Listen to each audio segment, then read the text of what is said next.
Hello guys, welcome to set time bound goal channel. मैं हूं आपका अपना भाई संदीप। और आप लोगों ने बहुत सारे मैसेज किए थे कि भैया आपके वीडियोस नहीं आ रहे पिछले 2-3 दिन से, और आपने जो बैच स्टार्ट किया था उससे भी नहीं बढ़ा रहे हो। तो एक्चुअली कुछ मसला ऐसा था कि मैं काफ़ी ज़्यादा बीमार था, and that's why I was unable to come live. But don't worry, अब आपका भाई ठीक है पहले से। अब हम स्टार्ट करते हैं। और इतने दिनों में मेरे पास इतने ज़्यादा फॉर्म्स आए, और सबका एक ही क्वेश्चन था कि भैया मेरा ये फॉर्म सही है या नहीं है, चेक करके बताओ। और मैंने देखा कि मोस्टली लोगों ने फॉर्म गलत फिलअप किया है सीयूईटी का, मोस्टली ने। अब उन्होंने पूछा कि भाई इसका सॉल्यूशन क्या है, तो उसका एक ही सॉल्यूशन है, जैसे ही करेक्शन विंडो ओपन होगा तुम उसको फिर से सही कर लेना। अब सही क्या करना है, कैसे करना है, सब मैं बताऊंगा। ये वीडियो मैं इसलिए बना रहा हूँ क्योंकि बच्चों को बड़ी डाउट है स्लॉट 1 स्लॉट 2 कैसे फिलअप करें, मैक्सिमम कितनी यूनिवर्सिटी फिल कर सकते हैं, मैक्सिमम कितने कोर्सेज फिल कर सकते हैं, और मैक्सिमम कितने सब्जेक्ट फिल कर सकते हैं। और बहुत बच्चों का ये डाउट था कि भैया फॉर्म फिल करते समय हमारा कुछ लोगों का जो पेमेंट है 650 रुपये आ रहा है, और कुछ लोग का 1300 रुपये आ रहा है, ऐसा क्यों है, ये वेरिएशन क्यों है। फिर कुछ लोगों के मन में मिथ है कि जो सिर्फ स्लॉट 2 चूज कर रहा है उसका फॉर्म ही रिजेक्ट हो जाएगा। ये बहुत सारे क्वेश्चंस हैं। सीयूसीटी के बारे में कोई भी करेक्ट इन्फॉर्मेशन नहीं दे पा रहा है, ठीक है। बट मैंने इस पे काफ़ी ज़्यादा शोध किया, और मैं ये वीडियो आपके लिए लेके आ रहा हूँ। इस वीडियो को बनाने के लिए मुझे खुद बहुत ही ज़्यादा मेहनत करना पड़ा। मैं आपको लाइव यूनिवर्सिटी चूज़ करके दिखाऊँगा, और स्लॉट 1 और स्लॉट 2 चूज़ करने की मेथड को मैं सिखाऊँगा, ठीक है। वीडियो में आगे बढ़ने से पहले आप सबसे एक ही रिक्वेस्ट है मेरे भाई लोग, कि चैनल को सब्सक्राइब कर दो अगर नए हो तो। क्योंकि मैंने देखा है सिर्फ मेरे 20% ऑडियंस ही मेरे चैनल को सब्सक्राइब करती है, ठीक है। तो ये थोड़ा-सा बहुत ही ज़्यादा पेनफुल होता है कि जो लोग मुझे व्हाट्सएप करते हैं, कॉल तक करते हैं, इवन वो लोग भी चैनल को सब्सक्राइब नहीं किए होते हैं। और जो क्वेश्चन पूछते हैं उसको मैं पिछले वीडियो में ऑलरेडी मेंशन कर चुका होता हूँ, फिर भी वो लोग वीडियो देखने के बजाय डायरेक्ट कॉल करते हैं। तो यार देखो, इमरजेंसी हो डायरेक्ट कॉल करो, मैसेज करो, definitely I am always ready for you. But अगर मैं वीडियो बना दिया हूँ तो एक बार उसे देख लो, ताकि ऐसा हो कि मतलब दूसरों को भी थोड़ा-सा मौका मिल जाए। और ज़्यादा से ज़्यादा लोगों को शेयर करो ताकि लोग गलत ना करें। वो इस फॉर्म में बहुत लोगों ने बहुत सारी गलतियाँ करी हैं, बहुत सारे मिस्टेक्स करे हैं। तो चलिए शुरू करते हैं। आपसे एक रिक्वेस्ट है कि चैनल पे नए हो तो प्लीज़ सब्सक्राइब करना। हाँ, जैसा कि मैं हर बार बताता हूँ, this is a brief introduction about me. I am a Sandeep Vishwakarma, and I am a physics expert, and I am pursuing BTech from Aligarh Muslim University, ठीक है, ZSCT, and I have studied from Resonance Quota. I am a gold educator of Teachment, SEG expert, Philo expert, career counselor, and last 3 years I am doing this job. I have qualified JEE, GATE, AKTU, BHU, BSc, Triple MUT with good rank. सो इन सारे का मेरे पास एक काफ़ी अच्छा खासा idea है कि आप कैसे इनको क्वालिफाई कर सकते हो, आपका कैसे इनमें एडमिशन हो सकता है ईज़िली, ठीक है? और आपको काउंसलिंग कैसे करनी होगी, ए टू ज़ेड। मतलब आपके फॉर्म भरने से लेके आपकी काउंसलिंग तक की प्रक्रिया में I will always help you. Even आप मुझे मैसेज करके पर्सनली भी पूछ सकते हो, और मैं आप में से बहुत लोगों को, ज़्यादातर लोगों को रिप्लाई करता भी हूँ और समझाता भी हूँ, ठीक है? तो चलिए फिर हम देखते हैं कि अब सीयूसीटी के फॉर्म में स्लॉट 1 और स्लॉट 2 क्या है, और उसको कैसे हैंडल करना है, ठीक है? तो चलिए, अगर मैं मान लीजिए, मैं सी सबसे पहले आपको क्या करना है, जिन लोगों ने फॉर्म भर लिया है या जिन लोगों ने फॉर्म नहीं भरा है, उन सबके लिए एक ही काम मैं जो बता रहा हूँ उसको करिए। जैसे आपको क्या करना है, सीयूईटी के ऑफिशियल वेबसाइट पे जाना है, ठीक है? ऑफिशियल वेबसाइट पे जाने के बाद से आपको पहले तो नॉमिनल रजिस्ट्रेशन वगैरह करना होगा, जो हर बच्चा कर चुका होगा, ठीक है? फिर उसके बाद से मैं लॉगिन कर लेता हूँ, ठीक है? आई जस्ट लॉगिन कि क्या है, ठीक है? मैं यहाँ से लॉगिन कर लिया, किसी बच्चे का मैं लॉगिन कर ले रहा हूँ, ठीक है? तो मैं यहाँ से लॉगिन करता हूँ, एंड यहाँ से मैं जाऊँगा फॉर्म भरने के लिए। जैसे इसने कुछ फॉर्म मैं मतलब इसका फॉर्म ऑलरेडी थोड़ा बहुत भरा गया है। यहाँ से कन्फ्यूज़न होगा कि यूनिवर्सिटी और प्रोग्राम सेक्शन में क्या फ़िल अप करना है, ठीक है? तो प्रोसीड टू नेक्स्ट करते जाइए, प्रोसीड करिए आगे। अब यहाँ से यूनिवर्सिटी सेलेक्ट करना है। अब देखो, यूनिवर्सिटी में पूरी आपके लगभग 46 यूनिवर्सिटीज़ हैं, जिसमें आपके गवर्नमेंट, प्राइवेट और सेंट्रल गवर्नमेंट यूनिवर्सिटीज भी हैं, ठीक है, स्टेट गवर्नमेंट भी हैं जैसे एकेटीयू वगैरह। तो पहला सवाल यहाँ से आता है कि how many university I can choose, how many university. तो मेरा आंसर है कि सारा चूज कर सकते हो, all you can choose, it's your choice. और इसका कोई भी एक्स्ट्रा फीस नहीं लगने वाला है, कोई एक्स्ट्रा फीस नहीं लगने वाला है। आप जितना चाहो, आपका मन करे तो एक चूज करो, आपका मन करे तो सब चूज कर लो, कोई दिक्कत नहीं है, ठीक है। हाँ, लेकिन उसको चूज करना चाहिए हमें जहां तक हम जा सकते हैं। जितना ज्यादा यूनिवर्सिटी चूज करोगे उतना ज्यादा एडमिशन होने के चांस रहेंगे। हाँ, जितनी भी यूनिवर्सिटीज अच्छी हैं जहां तुम जा सकते हो उन सबको चूज कर लेना अभी, क्योंकि अगर आज तुम इन्हें चूज नहीं करोगे तो जब तुम्हारा रिजल्ट आएगा तो तुम सिर्फ उन्हीं में काउंसलिंग करा पाओगे जिनको तुमने चूज किया होगा। ये ध्यान से सुनना, बहुत पते की बात कह रहा हूं, वरना बाद में पछताना पड़ जाएगा। आज तुम जितनी यूनिवर्सिटी और जितना कोर्स चूज करोगे, प्रोग्राम, जितना यूनिवर्सिटी या जितना कोर्स चूज करोगे सिर्फ उन्हीं में तुम एडमिशन के लिए काउंसलिंग करा पाओगे रिजल्ट आने के बाद। अगर तुमने चूज नहीं किया है तो तुम्हारे मार्क्स जितने चाहे कितने भी अच्छे आ जाए सीयूईटी में, तुम उस यूनिवर्सिटी में काउंसलिंग नहीं करा पाओगे जिसको तुमने चूज नहीं किया। यूनिवर्सिटी चूज करने के साथ साथ आपको कोर्स भी चूज करना है। अब कितने, अब फिर से क्वेश्चन है बच्चों का कि how many course I can choose, course I can choose. तो भाई अनलिमिटेड, जितने सारे चूज कर सकते हो, सारे चूज कर सकते हो, उसकी कोई अलग से चार्जेस नहीं है, सारे चूज कर लो, इट्स योर चॉइस, ठीक है। अब देखो, अब सारे कोर्स, जैसे कोई बच्चा है उसका मन है बीटेक करने का, मान लो उसे डर है कि मेरा बीटेक में एडमिशन होगा कि नहीं होगा, चलो बीएससी भी भर देते हैं टॉप यूनिवर्सिटीज का। अब बीएससी के अलावा भी उसको डर है कि पता नहीं होगा कि नहीं होगा, चलो बी फार्मा भी भर देते हैं टॉप यूनिवर्सिटीज का, ठीक है। अगर इसके बाद भी इसे डर है कि पता नहीं होगा कि नहीं होगा तो ये बीए भी भर ले, कोई इशू नहीं है। BTech, BSc, B pharma, BA, BCA सब एक साथ भर सकते हो, सारे के सारे कोर्सेज एक साथ भर सकते हो। टोटल आपकी चॉइस है कि कितने कोर्स में आप इंटरेस्टेड हो। ऐसा हो सकता है कि किसी बच्चे को बीएससी करना हो लेकिन वो सोचे कि चलो बीटेक भी भर देते हैं, क्या ही जा रहा है हमारा, बीटेक भर देंगे तो मे भी बीटेक में एडमिशन हो जाएगा, ठीक है। तो तुम भर सकते हो, जितना ज्यादा कोर्स भरोगे, जितना ज्यादा कोर्स भरोगे उतना ज्यादा प्रोबेबिलिटी है कि तुम्हारा एडमिशन हो जाए, ठीक है, समझ गए। चलो, अब हम हमारा क्वेश्चन है कि कौन कौन सी यूनिवर्सिटी चूज करनी चाहिए। तो भैया देखो, यहाँ पे यूनिवर्सिटीज का लिस्ट है पूरा, 46 यूनिवर्सिटीज का लिस्ट है, ठीक है। और आप जितना चाहो मैक्सिमम टू मैक्सिमम उतना चूज कर सकते हो। तो अभी के लिए मान लो इस बच्चे के लिए मैं जितनी अच्छी यूनिवर्सिटीज हैं जैसे बनारस हिंदू यूनिवर्सिटी, इसको चूज कर लेता हूँ। तो इसमें क्या कर सकता है कि बीएससी कर सकता है, ठीक है, तो मैंने इसको ऐड कर लिया यहाँ से। फिर इस बच्चे का मन है कि भैया बीएससी के अलावा मैं बीटेक भी कर सकता हूँ, बीएससी एग्रीकल्चर से भी कर सकता हूँ, तो मैंने बोला ठीक है। इसने बोला कि सर बीटेक अगर डायरी मिल गया तो भी कर सकता हूँ। अच्छा, ये ना बीएचयू की डिग्री देगा, ठीक है, कुछ लोग सोच रहे हैं कि आईआईटी का देगा, तो ऐसा नहीं है, ठीक है। उसके बाद मान लो बच्चे का मन हुआ कि चलो B Voc in computer application भी भाई मैं करना चाहूंगा, तो कर लो, कोई इशू नहीं है, ठीक है। तो ये जितना बच्चा, जितनी इस बच्चे का जितना मन है, सारी बीएचयू के सारे कोर्सेज जो ये कर सकता है मैंने सारा ऐड कर दिया। फिर मैंने बीएससी के लिए अब सोचा चलो अलीगढ़ मुस्लिम यूनिवर्सिटी देख लेते हैं। तो अलीगढ़ मुस्लिम यूनिवर्सिटी में कोई भी अच्छा बढ़िया कोर्स नहीं है जिसको मतलब मुझे नहीं लगता कि ये करेगा, ठीक है। बाकी अगर आपको मन करे होम साइंस से लेने के लिए तो आप कर सकते हैं। अब बच्चे के मन में डाउट आएगा कि सर एएमयू का बीएससी में सिर्फ होम साइंस है, होम साइंस है, तो ये मैथ्स ग्रुप और बायो ग्रुप का एडमिशन कैसे होगा। तो एएमयू अपना एडमिशन खुद कराएगी, मतलब एग्जाम अपना खुद कराएगी बाकी कोर्स के लिए, जो जो यहाँ पे नहीं है उनका एडमिशन एएमयू खुद कराएगी अपने एग्जाम के थ्रू, तो ये ध्यान रखिएगा। तो फिर बच्चे के मन, अब फिर इसके मन में डीयू कि भैया मुझे डीयू, क्योंकि डीयू एक अच्छी यूनिवर्सिटी है और डीयू के लिए तो सारा झमेला चल रहा है। तो चलो मैं यूनिवर्सिटी ऑफ दिल्ली यहाँ पे चूज कर देता हूँ। कहाँ गया, दिल्ली यूनिवर्सिटी।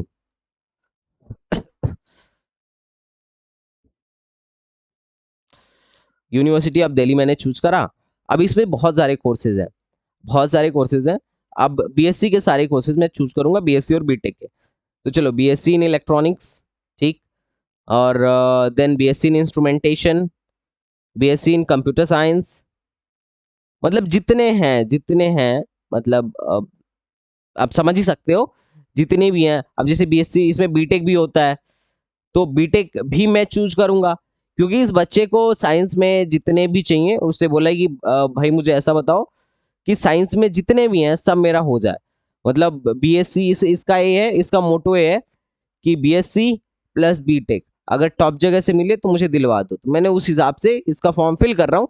मैं पूरा फिल नहीं करूंगा, वीडियो लंबा हो जाएगा बहुत ज्यादा, तो मैं इतना झमेला नहीं करना चाहता। मैं बस सिखाना चाहता हूँ कि जो ये टॉप की यूनिवर्सिटीज हैं इन सब में भरो। उसके अलावा जो थोड़ी सी बी ग्रेड की है उनमें भी भर सकते हो, अगर आपको डाउट है कि मेरा सिलेक्शन होगा कि नहीं होगा।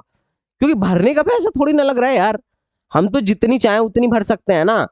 तो अभी भर दो, बाद में मत लेना एडमिशन, कोई गला थोड़ी ना दबाएगा। हाँ, एक क्वेश्चन और आता है बच्चों में कि भैया पीरियोडिटी वाइज है क्या, मतलब इसमें पीरियोडिटी है क्या कि दिल्ली यूनिवर्सिटी की मैथमेटिक्स ऑनर्स में से पहले दी जाएगी फिर इंस्ट्रूमेंटेशन दिया जाएगा। तो ऐसा कुछ नहीं है, नो पीरियोडिटी, यहाँ पे कोई पीरियोडिटी नहीं है, किसी पीरियोडिटी ऑर्डर में नहीं है। ये सिर्फ ये बता रहा है कि आप ये यूनिवर्सिटी चूज कर रहे हो, आप इन यूनिवर्सिटी में इंटरेस्टेड हो, इनमें से अगर कहीं होगा तो आप ले सकते हो। इसमें पीरियोडिक ऑर्डर कोई नहीं है, वो काउंसलिंग के टाइम में होगा, ठीक। और काउंसलिंग हम अलग अलग यूनिवर्सिटीज की अलग अलग करेंगे। तो अभी तुम्हें कंफ्यूज होने की कोई जरूरत नहीं है, जो अभी तुम इतना ज्यादा कंफ्यूज होते हो कि पीरियोडिटी ऑर्डर हमारा गलत हो गया। नो नो, ऐसा कुछ भी नहीं हुआ, ठीक है। तो जितनी भी यूनिवर्सिटीज है ना, बड़ी जामिया मिलिया, मतलब ये सारी अच्छी यूनिवर्सिटीज हैं। तुम एक बार अगर तुम्हें देखना हो कि कौन कौन सी यूनिवर्सिटीज टॉप पे चल रही हैं, तो एनआईआरएफ में देखो जाके, एनआईआरएफ रैंकिंग, ठीक है। एनआईआरएफ रैंकिंग में जाओ यहाँ पे, और 2021 को चूज करो, और ओवरऑल या यूनिवर्सिटी चूज कर लो। तो जिसमें तुम्हें दिखेगा कि सबसे आईएससी तो खैर इससे लेता नहीं है, जेई एडवांस का मामला है, जेई एडवांस का है। लेकिन उसके बाद है जवाहरलाल नेहरू यूनिवर्सिटी, जेएनयू, ठीक है। फिर है बीएचयू, बनारस हिंदू यूनिवर्सिटी, ठीक है। फिर कोलकाता यूनिवर्सिटी यही से लेगा नहीं, जामिया मिलिया ले रहा है, ठीक है। यूनिवर्सिटी ऑफ हैदराबाद ले रहा है, अलीगढ़ मुस्लिम यूनिवर्सिटी ले रहा है, यूनिवर्सिटी ऑफ दिल्ली ले रहा है। ये मेरी यूनिवर्सिटी है, इसमें मैं पढ़ता हूँ। तो ये यूनिवर्सिटी ऑफ दिल्ली ले रहा है। तो ये सारी यूनिवर्सिटीज आप खुद से भी चेक कर सकते हो, आपको डिपेंडेंट रहने की जरूरत नहीं है। You can check all these things by yourself, ठीक है। इतना ज्यादा टेंशन लेने की जरूरत नहीं है। तो आप यहाँ से सारी अच्छी यूनिवर्सिटीज, मैं तो इनफैक्ट बोलता हूँ जितनी गवर्नमेंट है सब भर दो, वो तो बाद में अपन लोग डिसाइड कर लेंगे ना, लेना है एडमिशन या नहीं लेना है, ठीक है। तो अपन लोग मान लो इस बच्चे का भर लिया बहुत ज्यादा, ठीक है। अब देखो, अब इसके बाद ये सब ऐड करने के बाद से मैं प्रोग्राम प्रीव्यू कर लूंगा और फिर टेस्ट पेपर डिटेल देखूंगा। अब सबसे ज्यादा कंफ्यूजिंग, यकीन मानो यही चीज है, ठीक है। अब इसमें क्या है ना कि इसमें जब आपको सब्जेक्ट्स भरने हैं तो आपको क्या करना है, एक तो फर्स्ट स्लॉट भरना है, एक तो सेकंड स्लॉट भरना है, ठीक है। अब बच्चे के मन में ये होगा कि इनमें से दोनों स्लॉट भरना जरूरी है क्या, तो नहीं, दोनों भरना जरूरी नहीं है। आप मिनिमम जितने में हटा सकते हो हटा दो। अब एक्चुअली क्या है ना कि देखो, मैक्सिमम इसमें 4 टेस्ट है और इसमें मैक्सिमम 5 टेस्ट है, तो टोटल 9 टेस्ट आपको देना है। तो यार 9 टेस्ट एक दिन में तो दे नहीं सकते ना, तो इसीलिए उन्होंने 2 स्लॉट बना दिया कि एक स्लॉट में बच्चा 4 टेस्ट मैक्सिमम दे लेगा और दूसरे में 5 दे लेगा। ये इसलिए नहीं है कि आपको दोनों में ही भरना, ना ना ना। अगर मान लो मुझे सिर्फ 3 टेस्ट ही देना हो, सिर्फ मुझे पीसीएम देना हो, पीसीएम देना हो, तो मैं क्या करूंगा, भाई मुझे सिर्फ पीसीएम देना है तो मैं दोनों क्यों फंसाऊंगा, 2 दिन एग्जाम देने क्यों जाऊंगा, मैं सिर्फ कोई एक स्लॉट चूज कर लूंगा। तो देखो स्लॉट एक में, थोड़ा सा मैं फॉन्ट बढ़ा देता हूँ, मे बी ध्यान से देखना, ए ध्यान से देखो, यहाँ पे फॉन्ट साइज छोटी हो गई थी, थोड़ा सा ध्यान से देखो। स्लॉट 1 में दिक्कत क्या है कि यहाँ पे सेक्शन ए में तो सिर्फ एक लैंग्वेज ले सकते हो, डोमेन स्पेसिफिक सब्जेक्ट में सिर्फ 2 ले सकते हो। अच्छा एक यार तबीयत खराब है सच कहूँ तो। अच्छा देखो एक चीज और है, मेन चीज ये है कि अगर आप एक स्लॉट बुक करते हो ना, तो उसके लिए जनरल हो तो 650 रुपये देना पड़ेगा, ओबीसी हो तो 600 देना पड़ेगा। और अगर आप स्लॉट बुक कर 2 भी बुक करते हो तो उसके लिए भी 650 रुपये देना पड़ेगा, और ओबीसी हो तो 600 रुपये देना पड़ेगा। तो जितना मिनिमम आपको स्लॉट बुक कर सकते हो ना, उतना मिनिमम ही करो, ज्यादा स्लॉट बुक करने की जरूरत नहीं है, ठीक है। और ये भी जरूरी नहीं है कि दोनों ही करना है, आप दोनों में से कोई भी एक चूज कर सकते हो, या अगर जरूरत पड़ रही है तो दोनों भी कर सकते हो, लेकिन दोनों करोगे तो फिर पैसे बढ़ेंगे, ठीक है। 600 मतलब एक स्लॉट का 650 रुपया जनरल के लिए, ठीक है। लेकिन स्लॉट 1 में दिक्कत यह है कि यहाँ पे डोमेन स्पेसिफिक सब्जेक्ट मात्र 2 चूज कर सकते हो, मात्र 2 ही चूज कर सकते हो। अब अगर कोई ऐसा बच्चा है जिसको पीसीएम लेना है, तो स्लॉट 1 तो भर ही नहीं पाएगा ना, उसको फिर स्लॉट 1 के साथ साथ स्लॉट 2 भी भरना पड़ेगा। लेकिन वो एक काम ये कर सकता है कि इधर स्लॉट 2 में ये है कि आप डोमेन स्पेसिफिक 4 सब्जेक्ट ले सकते हो, तो यहाँ पे ही सिर्फ पीसीएम डाल दो ना, बस बात खत्म, 650 रुपए में काम बन जाएगा, ठीक है, समझे। तो इन दोनों में से कोई एक स्लॉट आप चूज करो, इट्स योर चॉइस। अब उसके बाद से ये जनरल टेस्ट जो है ना, सिर्फ स्लॉट 1 में ही है, स्लॉट 2 में चूज करने का ऑप्शन नहीं है। तो अगर आपको जनरल टेस्ट देना है तो आपको स्लॉट 1 चूज करना ही पड़ेगा, चूज करना ही पड़ेगा। Are you getting my point और नॉट? आई थिंक तुम्हें सब समझ में आ गया होगा। तो चलो मैं स्लॉट 1 और स्लॉट 2 फिल करके तुम्हें दिखाता हूँ कि हाउ आई शुड फिल, ठीक है। अब देखो, ये है slot 1 and this is slot 2। अब जैसा कि मैंने तुम्हें बताया कि स्लॉट 1 में क्या लफड़ा है, स्लॉट 1 में ये लफड़ा है कि एक लैंग्वेज सब्जेक्ट और जनरल सब्जेक्ट यहाँ चूज करते हैं, और इसमें सिर्फ 2 ही सब्जेक्ट डोमेन में चूज कर सकते हैं। ये लफड़ा है स्लॉट 1 का, ठीक है, ये स्लॉट 1 का लफड़ा है। और स्लॉट 2 में हम चार डोमेन स्पेसिफिक, मतलब यहाँ तक पूरा का पूरा domain, 3 domain specific subject choose कर सकते हैं। तो अगर किसी बच्चे को सिर्फ पीसीएम चूज करना है और कुछ नहीं चूज करना है, या पीसीएम इंग्लिश चूज करना है, तो सिर्फ यहाँ पे 3 डाल दे और एक यहाँ पे डाल दे, बस बात खत्म। स्लॉट 1 में बुक करने की, पैसा फंसाने की जरूरत नहीं है, नो नीड, ठीक है। यहाँ पे स्लॉट 1 बुक करके पैसा फंसाने की कोई जरूरत नहीं है, क्योंकि जितना ज्यादा स्लॉट बुक करोगे उतना ज्यादा पैसा लगेगा, ठीक है। अब जो मेन है कि हमें कैसे सब्जेक्ट का चयन करना चाहिए, तो देखो, सब्जेक्ट चयन करने के लिए सबसे मोस्ट इंपॉर्टेंट काम है कि आपको पहले अपनी यूनिवर्सिटी को देखनी पड़ेगी। देखो, सब्जेक्ट चूज करने के लिए अगर आपको सब्जेक्ट चूज करना है तो यूनिवर्सिटी चेक करो, यूनिवर्सिटी चेक करो, ठीक है। अब देखो, यूनिवर्सिटी चेक करो कि कौन कौन सी यूनिवर्सिटी का कौन कौन सा कोर्स में आपने अप्लाई करा है। तो ऐसा हो सकता है कि किसी बच्चे ने बीटेक के लिए भी अप्लाई किया हो, प्लस बी फार्मा के लिए भी अप्लाई किया हो, प्लस बीएससी के लिए भी अप्लाई किया हो, ठीक ठीक है। अब इसके लिए क्या करना होगा, आपको हर यूनिवर्सिटी का सब्जेक्ट देखना होगा कि रिक्वायर्ड क्या क्या है, रिक्वायर्ड क्या क्या वो सब्जेक्ट मांग रहा है। तो सबके लिए एक सब्जेक्ट का तुम डिटेल बनाओ। मान लो बीटेक के लिए किसी ने मांगा पीसीएम और इंग्लिश, बी फार्मा के लिए मांग रहा है कोई पीसी, मान लो पीसीएम ने फिजिक्स केमिस्ट्री मैथ, और या फिर बायो, और उसके अलावा साथ में इंग्लिश मांग रहा है। मान लो बीएससी के लिए किसी ने फिजिक्स केमिस्ट्री मैथ मांग रहा है। अभी पहले तो चेक करना पड़ेगा। अभी चेक कहाँ से होगा, मैं तुम्हें सिखा देता हूँ। अब मैं बार बार ये नहीं बताऊंगा कि कहाँ से चेक करना है, मैं तुम्हें सिखा रहा हूँ। आत्मनिर्भर बनो, कहते हैं ना अपने प्रधानमंत्री जी, आत्मनिर्भर बनो। मैं तुम्हें तरीका सिखा रहा हूँ और तुम्हें इसी को फॉलो करना है स्ट्रिक्टली, और तुम्हें उसके बाद किसी से कोई पूछने की जरूरत नहीं पड़ेगी। ये सारी यूनिवर्सिटीज हैं, ठीक है। ऐसे मतलब ये वेबसाइट की लिंक मैं डिस्क्रिप्शन में डाल दूंगा। तो मान लो जैसे मैंने बच्चे का भरा कि बनारस हिंदू यूनिवर्सिटी, अब इस बच्चे ने यहाँ पे बीटेक और बीएससी डाला है, तो अब सब्जेक्ट कैसे चूज करेगा, ध्यान से देखना। ये मैथ वालों का है सेशन, मैथ वालों का। मैं इसे बड़ा कर देता हूँ थोड़ा सा, ठीक है, बड़ा कर दूं, चलो। अभी मैथ वालों का है, इसने क्या मांगा है, इसने मांगा है कि they are required to opt the section second में physics chemistry and math for admission in BHU. तो मैथ्स ग्रुप के लिए फिर सिर्फ फिजिक्स केमिस्ट्री मैथ मांगा गया। अगर कोई बायो ग्रुप का है तो फिजिक्स केमिस्ट्री और बायो मांगा गया, इसके अलावा और कुछ नहीं मांगी है बीएचयू। तो मैं बीएचयू के लिए तो सारा ये 3 सब्जेक्ट लिख लिया, फिजिक्स केमिस्ट्री मैथ्स। अब मान लो इसने अगर इसमें बीटेक भी कर, अगर बीटेक के लिए कर रहा है अप्लाई, जितने कोर्स तुमने अप्लाई किए हैं सबको देखना पड़ेगा। अगर मान लो तुम 50 कोर्स के लिए अप्लाई कर रहे हो तो 50 का सब्जेक्ट चेक करो, उसको लिखो, फिर उनका कंबाइन करो कि क्या लूं कि सारे के सारे कोर्स आ जाए। तो इसने बीटेक में क्या मांगा है, इसने बीटेक में भी मांगा है केमिस्ट्री, मैथमेटिक्स एंड फिजिक्स। तो इसका मतलब अगर वो सिर्फ पीसीएम लेगा तो बीटेक के लिए भी एलिजिबल है और बीएससी के लिए भी एलिजिबल है, ठीक है। और पेपर एक ही आएगा, डोंट वरी, पेपर एक ही आएगा। ऐसा नहीं है कि बीटेक के लिए अलग पेपर आएगा, बीएससी के लिए अलग पेपर आएगा, बी फार्मा के लिए अलग आएगा, है ना। पेपर एक ही आएगा। अगर फिजिक्स कह रहा है तो सिर्फ सबके लिए फिजिक्स सेम होगा, ठीक है। पेपर सेम होगा, ये ध्यान से सुनना है पूरा वीडियो। जो सुनेगा ना, मैं बता रहा हूं उसे सीयूईटी का फॉर्म भरने में रत्ती भर का दिक्कत नहीं आएगा, रत्ती भर का। रत्ती भर समझते हो ना, 1% का भी कोई इश्यू नहीं आएगा तुम्हारे सामने। सो डोंट वरी अबाउट दैट। और जो मैं कह रहा हूं दैट इज फैक्ट, ठीक है।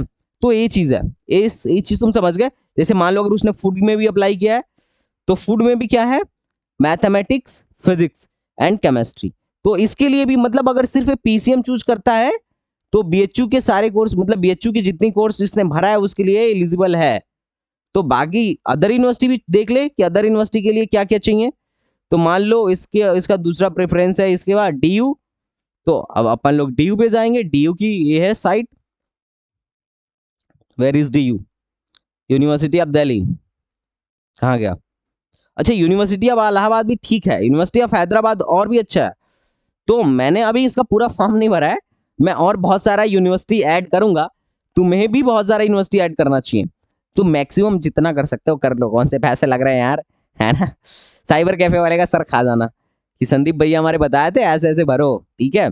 अब देखो जैसे ये है डीयू है, तो डीयू में फिजिक्स ऑनर्स से अगर करना है तो फिजिक्स, केमिस्ट्री, मैथ और any one language, any one. अब it may be English, it may be मतलब कुछ भी हो सकता है, हिंदी, इट्स योर चॉइस कि आप इन दोनों लैंग्वेज में से किसके साथ ओहो क्या कहते हैं,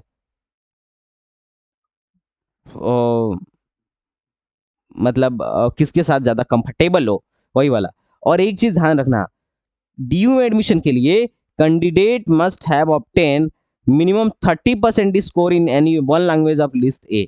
लिस्ट ए में जितने लैंग्वेज हैं उनमें से कम किसी एक लैंग्वेज में, जिसको भी आप भरे हो, कम से कम 30% का स्कोर होना चाहिए। अगर ऐसा नहीं हुआ, मान लो इंग्लिश या हिंदी में आप 30% का स्कोर नहीं कर पाए हो या किसी भी लैंग्वेज में, तो फिर ये लोग आपको डीयू में एडमिशन नहीं देंगे, चाहे आपने बाकी अदर सब्जेक्ट में कितना भी बड़ा बम क्यों ना फोड़ दिया हो। तो ये ध्यान देना, डीयू की एक कंडीशन है। तो ऐसे कर करके तुम्हें भरना भरना है, ठीक है। अब बीएससी इन इलेक्ट्रॉनिक्स के लिए क्या है कि फिजिक्स, केमिस्ट्री, मैथ और कंप्यूटर, और साथ में कोई और एक लैंग्वेज ले लीजिए। तो बीएससी के लिए क्या है, मतलब कुल मिला जुला के एक लैंग्वेज और एक पीसीएम मैथ्स वालों के लिए है, ठीक है। तो अब मैं उसकी स्लॉट को बुक करता हूं। तो मैं मैं ध्यान दूंगा एक चीज, बीटेक में मतलब बीएससी बीटेक मतलब डीयू बीटेक में इन्होंने एक चीज लफड़ा करा हुआ है। एक चीज लफड़ा देखो क्या हुआ है बीएससी इसके बीटेक में, कि इन्होंने बोल दिया है कि any one from section A, मतलब एक लैंग्वेज, फिर मैथमेटिक्स और सेक्शन 3, इन तीनों को लेना है। तो ध्यान से सुनना मेरी बात, डीयू में अगर बीएससी करनी है तो पीसीएम और प्लस में एक लैंग्वेज लेना है, और डीयू में अगर बीटेक करना है तो पीसीएम प्लस, बस पीसीएम, सॉरी पीसीएम नहीं, मैथमेटिक्स प्लस एक language plus section 3 general test. अच्छा इनमें क्या क्या सिलेबस होगा, क्या क्या होगा, इन सबको ना मैं आपको बताऊंगा।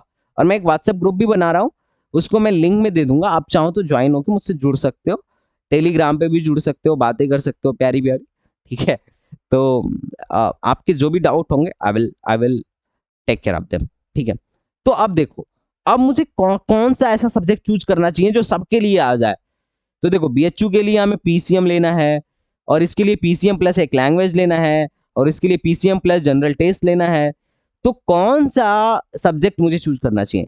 तो देखो पीसीएम तो चूज करना ही पड़ेगा, प्लस में एक लैंग्वेज भी चूज करना पड़ेगा, और प्लस में मैथ्स तो इसमें आ गया, और इसका लैंग्वेज भी आ गया, एक जनरल टेस्ट भी चूज करना पड़ेगा। ये 5 सब्जेक्ट अपने को चूज करने पड़ेंगे। अब 5 सब्जेक्ट एक स्लॉट में तो हो नहीं सकते हैं, ठीक है। अपने को अब 2 स्लॉट चूज करना ही पड़ेगा, ठीक है। अब चलो मैं चूज करके दिखा देता हूँ यार दोनों स्लॉट। तो देखो इधर क्या है ना जनरल सेक्शन सिर्फ स्लॉट 1 में ही है, तो अपनी मजबूरी हो गई कि अपने को जनरल टेस्ट के लिए यस करना पड़ेगा। अगर ये डीयू बीटेक नहीं लेता, सपोज दैट डीयू बीटेक नहीं लेता ना, तो मैं इसका पीसीएम इधर ही चूज कर देता, इधर ही चूज कर देता पीसीएम। इसका कहाँ गया, फिजिक्स केमिस्ट्री कहाँ गया रे, फिजिक्स और केमिस्ट्री और मैथ, इधर ही सारा चूज कर देता इसका। और उसके बाद से एक लैंग्वेज ले लेता, मान लो इसे इंग्लिश पसंद है तो मैं इंग्लिश ले लेता, जिसे हिंदी पसंद है तो हिंदी ले लेता। तो ये क्या हो जाता ना, ये मेरा उसके लिए हो जाता, लेकिन ये बीटेक के लिए एलिजिबल नहीं होगा। तो अब मुझे क्या करना चाहिए, अब मुझे बीटेक के लिए एलिजिबल करने के लिए भी चूज करना पड़ेगा। तो अपन लोग इधर क्या करेंगे, अपन लोग इधर एस करेंगे और लैंग्वेज 1 में इंग्लिश ले लेते हैं। 2 पेपर दिन का उधर का कर देता हूँ। चलो इंग्लिश यहाँ से हटाना पड़ेगा, अपने को नॉट अप्लीकेबल कर देते हैं अपन लोग, ठीक है। अब इंग्लिश इधर भर लेंगे, ठीक है। अब डोमेन सब्जेक्ट में एक शुरू के दिन में मैथ्स कर देता हूँ, क्योंकि बच्चे पे ज़्यादा वो नहीं आए, ठीक है, मतलब प्रेशर ना आए। तो 3 पेपर एक दिन, 2 पेपर एक दिन कर देता हूँ। तो मान लो मैथ्स कहाँ गया, अच्छा मैथ्स तो मैं इधर ले चुका हूँ, इसको पहले नॉट अप्लीकेबल करने दो, ठीक है। इधर मैथ्स ले लेते हैं, मैथ्स कहाँ गया maths, maths where is maths, हाँ क्या ही है, क्या ही है, मैथमेटिक्स, ठीक है। अब इसका 3 पेपर एक दिन हो गया और 2 पेपर एक दिन हो गया, ठीक है। और बाकी सब जगह कर दो नॉट अप्लीकेबल, ठीक है। तो हो गया स्लॉट 1 स्लॉट 2 बुक कर दिया। अगर किसी को इसी तरीके से अगर किसी को बी फार्मा का भरना हो, तो बी फार्मा का भी भरना हो, तो सबसे पहले यही रूल यही है कि आपको यूनिवर्सिटी चूज करनी है। अब पहले यूनिवर्सिटी चूज करनी है। अब उसके लिए मैं वीडियो बना चुका हूँ कि कौन कौन सी यूनिवर्सिटी बी फार्मा के लिए ले रही है। या अगर किसी को लेटरल एंट्री का भरना हो, तो लेटरल एंट्री के लिए भी पहले यूनिवर्सिटी चूज करो, फिर उसका सब्जेक्ट देखो और फिर उसके अकॉर्डिंग स्लॉट 1 और स्लॉट 2 में भर लो। तो आई होप कि बहुत सारे डाउट्स आपके क्लियर हो गए होंगे। इसके बाद भी अगर कोई डाउट है तो कमेंट बॉक्स को भर दो, नेक्स्ट वीडियो डाउट पे बनेगी, ठीक है। आपका भाई जब तक है तब तक आई डोंट थिंक कि कोई इशू होने वाला है, ठीक है। I will take care of my all brother and sisters, so don't worry about that. मुझे अच्छा लगेगा आप मेरी वीडियो को शेयर करोगे तो, ठीक है। इतना बड़ा आदमी तो नहीं हूँ, लेकिन अगर तुम शेयर करोगे तो जरूर बन जाऊंगा, ठीक है। तो शेयर करो, लाइक करो, सब्सक्राइब कर दो चैनल को, पूरा आग लगा दो गाइज। तो चलो मिलते हैं नेक्स्ट वीडियो में, तब तक के लिए bye bye, tata and take care.